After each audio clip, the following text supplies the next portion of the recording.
Bem, pessoal, na sequência aí da nossa quinta aula, já estamos aí com a tela compartilhada. Vamos abordar, então, nessa segunda parte, a consistência do solo, né?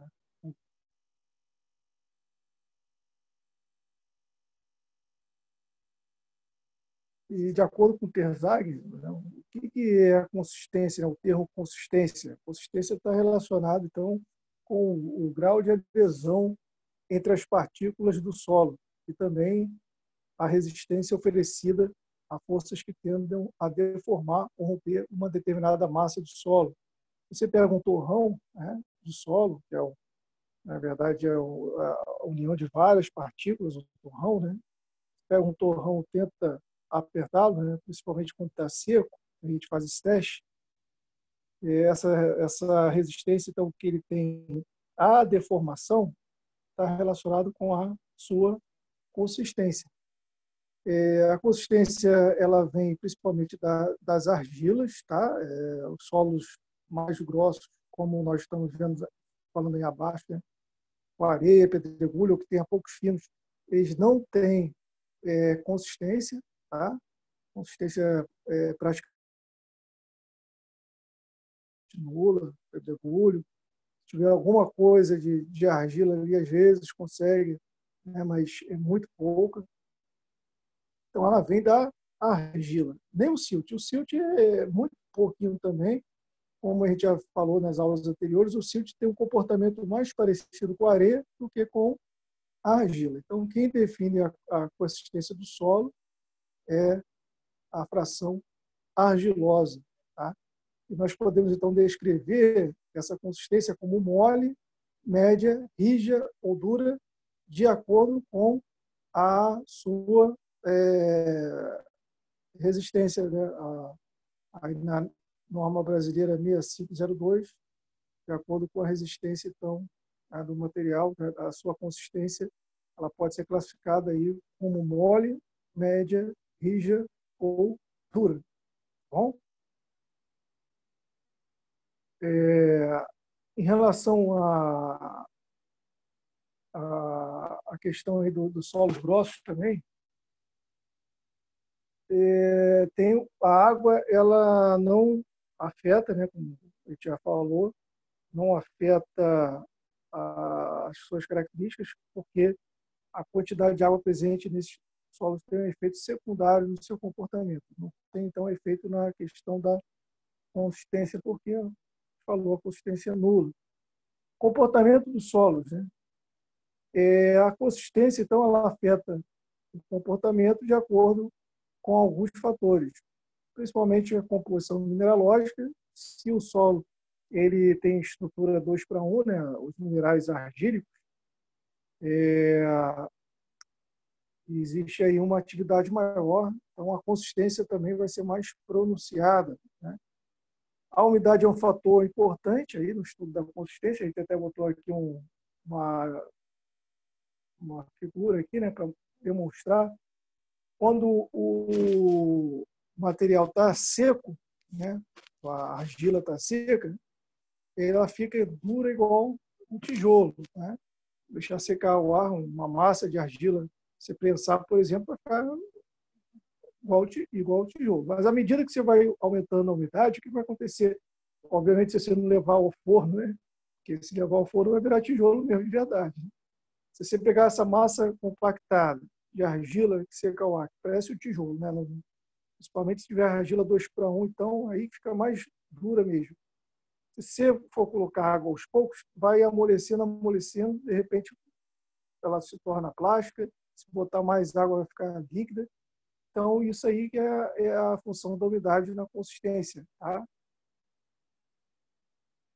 Também depende da estrutura do solo, tá? A estrutura é o fator que afeta também, e o grau de saturação, que está relacionado com a umidade, né? Seria um efeito parecido aí com a questão da umidade. O que influencia aí na consistência do solo? São dois fatores principais, tá, gente? Coesão e a adesão.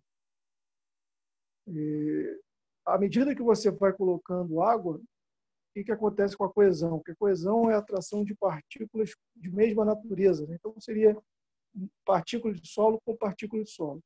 A coesão ela é muito elevada quando o solo está seco, né? Então, ela tem uma coesão máxima.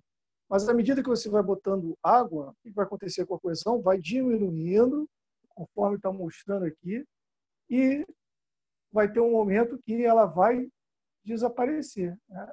Você vai tendo aqui, então, a coesão vai diminuindo até um ponto que ela desaparece quando o solo está ali quase molhado, né? E, por compensação, você tem aparecimento de uma outra força de união das partículas, né? Define a consistência, que é a adesão. Que a adesão é a união de partículas de natureza distintas, ou seja, seria a atração das partículas por meio da água. Então, seria a água fazendo esse elo de atração. E quando ele está bem molhado, né, com seria ali perto do limite de plasticidade do solo, que a gente vai falar já já, você tem o máximo, então, da adesão, tá bom? Então, quando ele está ali próximo da sua elevada plasticidade, do seu limite de plasticidade, um pouquinho para cima ali tem a máxima adesão. Se você continuar colocando água, o que vai acontecer com a adesão?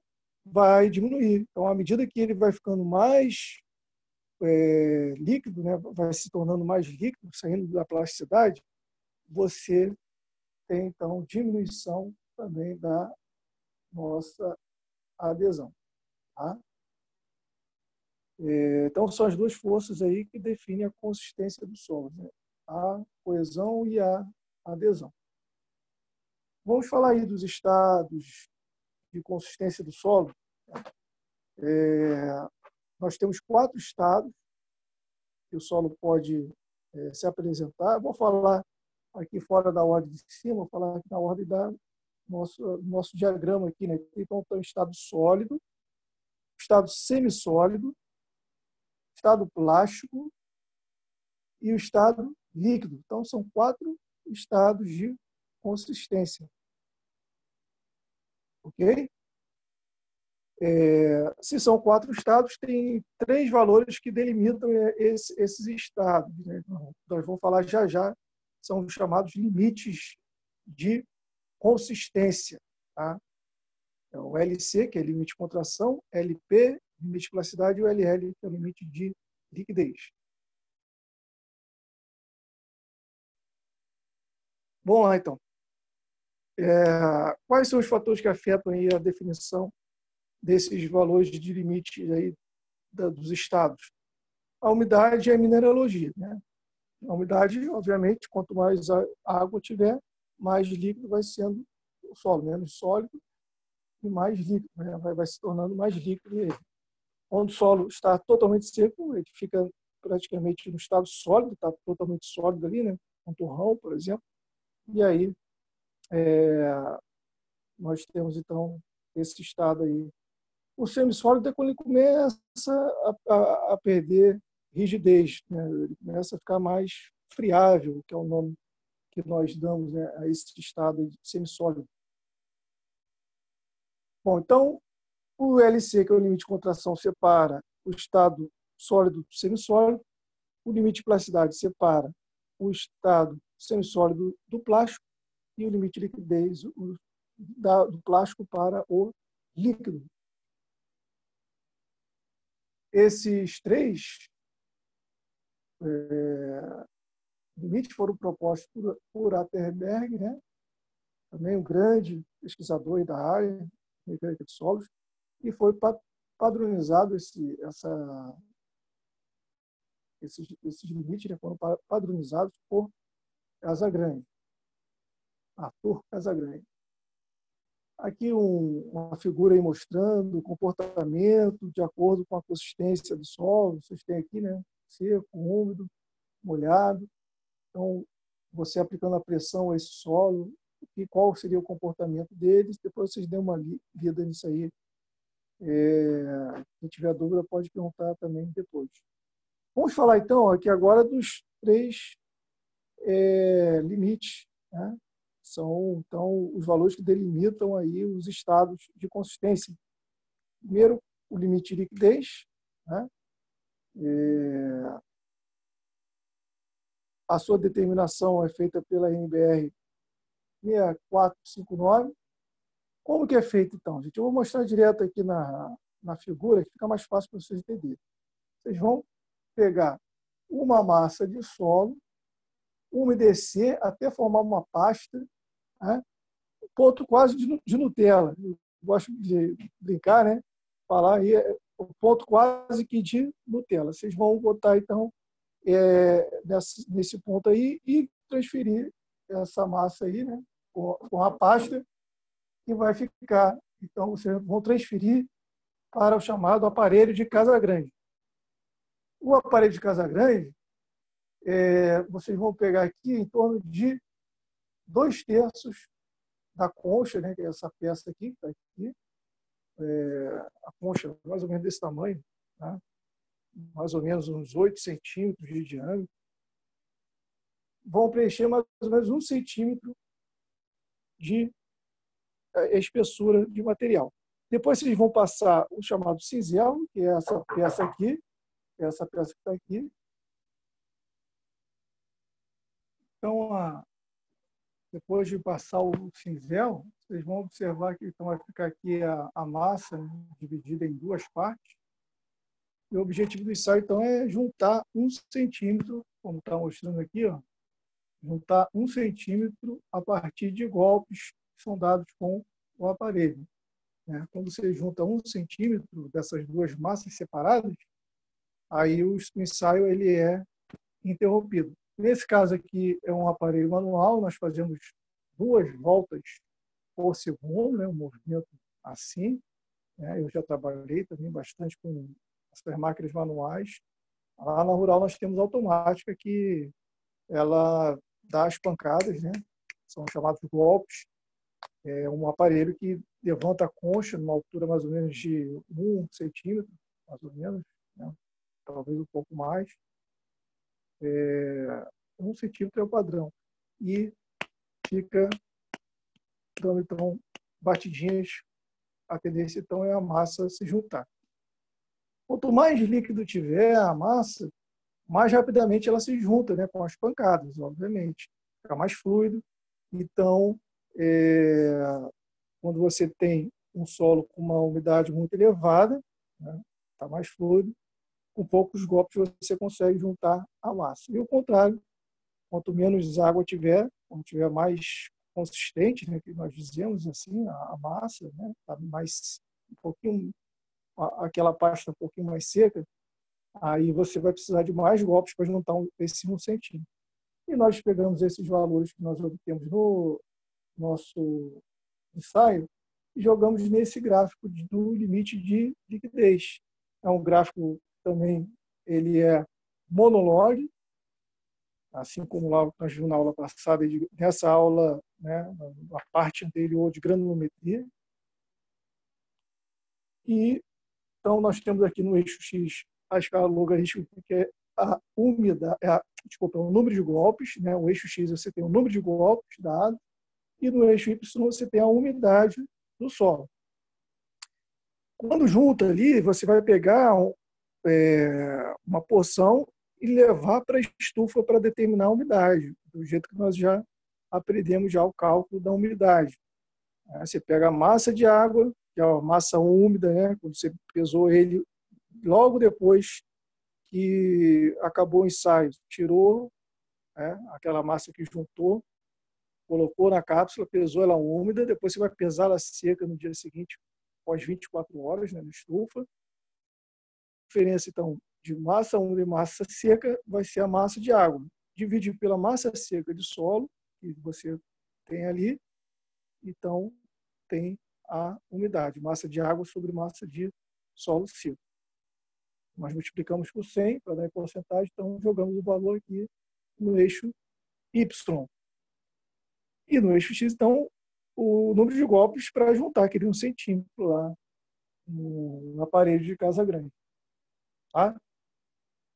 Qual é o valor do limite de liquidez? Você vai traçar uma reta aqui, passando pelos pontos, né?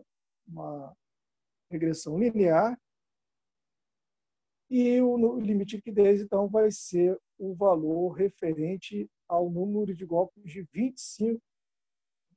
Aqui, então, você vai ter aqui 25, né, um ponto aqui. Vai rebater, então, esse valor lá na curva. Né, e aqui, então, a umidade que você obtiver é a umidade do limite de liquidez. Tá? No eixo Y, a umidade que der é a umidade do limite de liquidez. Então, o limite de liquidez corresponde à umidade para qual foram necessários 25 golpes para fechar em 1 centímetro a rachadura lá do solo da concha da parede de Casa Grande. Tá bom? E o limite de plasticidade? Né? Determinação pela NBR 9180. Né? Você vai precisar de uma placa de vidro esmerilhada, que ela é um pouco áspera, tá? Vou mostrar também lá na nossa atividade de laboratório. Vocês vão preparar, então, o solo na peneira 40 também, assim como faz o preparo lá para o mesmo tipo de preparo para a limite de liquidez. E vocês vão, então, pegar, fazer bolinhas. No início, a gente começa a fazer umas bolinhas, né, com esse solo aqui, numa umidade mais baixa, né, uma umidade que permita moldar, fazer rolinhos, como vocês estão vendo aí. Não pode ser uma umidade de pasta. Se for uma umidade de pasta, como é o limite de liquidez, vai ficar pegajoso e não consegue enrolar. Então, tem que ser uma umidade que consiga moldar. E a ideia aqui é você conseguir um rolinho que comece a rachar quando ele atingir aproximadamente 3 milímetros. Né? Tá um lugar que está dizendo, não sei se aqui está falando, né? Mas quando você atingir um diâmetro de 3 milímetros, que é a espessura de um tubo de caneta, deixa eu ver se eu tenho uma caneta aqui fácil. Né? Você pegar aqui, ó, se não tiver o cilindro de aço, como tem aí, nós temos lá também, está aqui, né, o diâmetro de uma carga de caneta, né? Essas canetas aí que nós usamos. E, então, quando você atingir esse diâmetro aqui, de 3 milímetros, aproximadamente, e começar a rachar, aí você atingir o limite de plasticidade. Você vai, então, conduzir para a estufa, né, para determinar a umidade, vai pesar esse material, nesse momento aí, úmido, depois vai pesar seco para determinar a umidade. Ok? Outra coisa aqui em relação a esse ensaio de limite de plasticidade. Se você atingiu o valor lá de 3 milímetros de diâmetro e não rachou, significa o quê? Significa que o material está com mais água do que era necessário do limite de plasticidade. Então, está acima do limite de plasticidade. Entenderam? Agora, se ele não atingir o valor de 3 milímetros, se ele atingiu lá 7, 8 milímetros e rachou, né, 7, 8 milímetros de diâmetro, significa que ele tem pouca umidade, abaixo do limite de plasticidade. Você tem que botar um pouquinho mais de água, e esse é um trabalho que você vai misturando a massa mais úmida com massa mais seca, até chegar nesse ponto. É um pouquinho chatinho, né? São 2 ensaios assim que tem que ter paciência, mas não são difíceis de serem realizados não, tá, gente? E o último limite aí, né, que é o limite de contração, esse inclusive nós não fazemos lá no nosso laboratório, tá? A norma NBR 7183, eu vou até deixar aí vou até passar direto, porque também não é muito determinado, comumente determinado nos laboratórios não, viu, gente? É um ensaio que precisa, por exemplo, de mercúrio, né, para você realizar, para verificar o deslocamento, né, de mercúrio provocado aí pela imersão no recipiente lá que vocês vão trabalhar. Então, não vou nem exigir essa parte aí de vocês não, tá bom? Sobre os índices aí que nós adotamos, né, para poder estudar,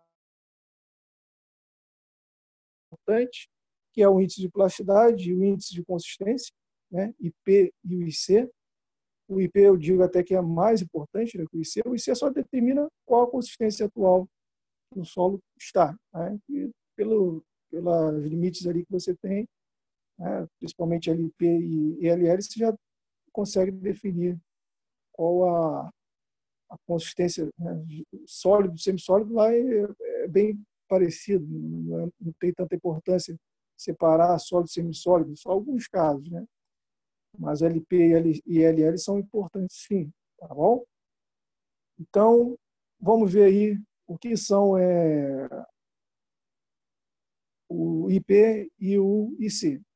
O IP, o índice de plasticidade, ele é a diferença do valor do LL e do LP, tá? Então, é como se fosse a abrangência da faixa de plasticidade, quanto, né, de porcentagem ali, né, de umidade você tem na faixa de plasticidade. E, de acordo então, com os resultados, se for igual a zero, significa que o material é não plástico, de 1 a 7 é um material pouco plástico, de 7 a 15 é de plasticidade média, e acima de 15 é um material muito plástico, né? Solos argilosos, né, principalmente com argila 2:1, são muito plásticos, tá, gente?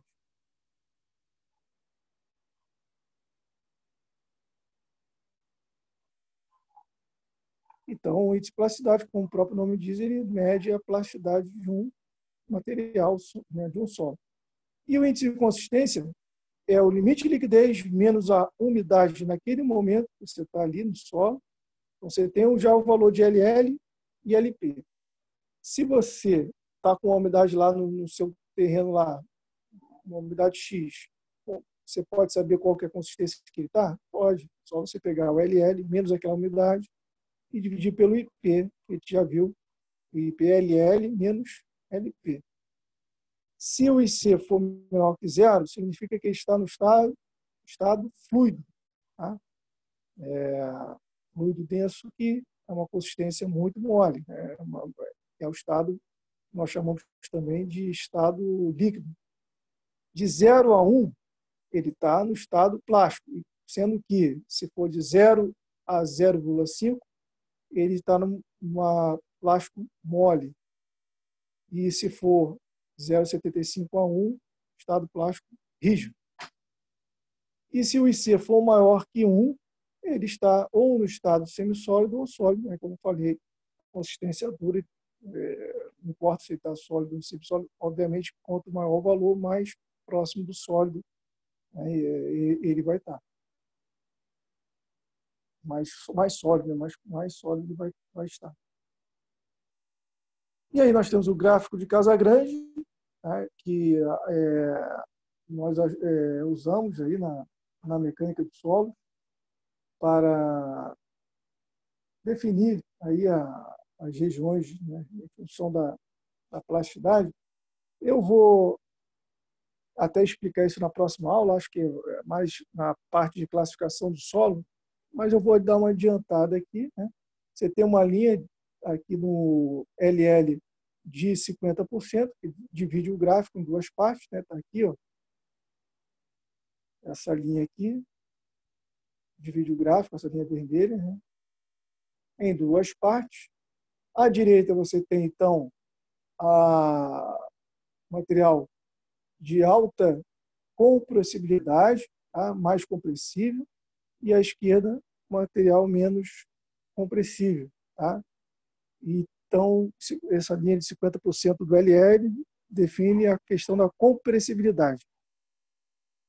E aqui no eixo Y, você tem a plasticidade, ou seja, o índice de plasticidade. Quanto mais elevado tiver o nosso, né, mais alto for aqui, né, obviamente mais plástico. Então vocês podem observar que, ó, à medida que você vai aumentando, ó, aqui é o solo sem coesão, aqui argilas inorgânicas de baixa plasticidade e aqui de mediana plasticidade, então vai aumentando a plasticidade. E do lado direito também, no caso dos mais compressíveis, né? Então, o limite de liquidez ele determina a questão da compressibilidade. Quanto maior o limite de liquidez, mais compressível. E, obviamente, o índice de plasticidade. Quanto maior o índice de plasticidade, mais plástico. Nós vamos ver esse gráfico de novo lá no capítulo de classificação. Alguns valores típicos, vocês vão dar uma lida aí depois, tá? Para LL e IP. E a questão da atividade das argilas, que a gente até falou que ia retornar, né, nessa parte aí. Dá para a gente também definir qual que é a atividade da argila no solo, no estudo do... Você pode definir como que é, se essa argila ela é bem ativa ou não, usando essa fórmula aí, nós já vimos também nas aulas anteriores. Né? A fórmula de Skepton, então ele definiu que a atividade da argila é igual ao IP dividido pela porcentagem de argila presente naquele material. Tá? Se o solo tiver um valor de A menor que 0,75, a argila ali, então, ela é inativa. Então, a argila 1:1, por exemplo, é bem característica, né, de ter aí nessa faixa de inativa. Uma argila normal varia de 0,75 a 1,25 e aqueles que têm argila 2:1 em quantidade, né, grande, vai ter uma atividade elevada acima de 1,25, tá bom? Só para resumir isso aí, significa o quê? Se você tiver um solo que tenha pouca argila, mas essa pouca argila conferir uma grande plasticidade, significa que esse material é um material muito ativo, esse solo é muito ativo, tá? E o contrário, se você tem muita quantidade de argila, mas a plasticidade pode até ser alta, mas não é tão elevada assim, não é aquela coisa toda, significa que aquela quantidade de argila ali, mesmo sendo grande, não interferiu muito na plasticidade, não aumentou muito a plasticidade, então é uma argila inativa. Tá, gente? E é isso. Então, nós vamos então agora, na próxima aula, aí, falar sobre a classificação do solo, tá, gente? E essa aqui a gente encerra a nossa quinta aula, então, agora, nesse momento. Abraço.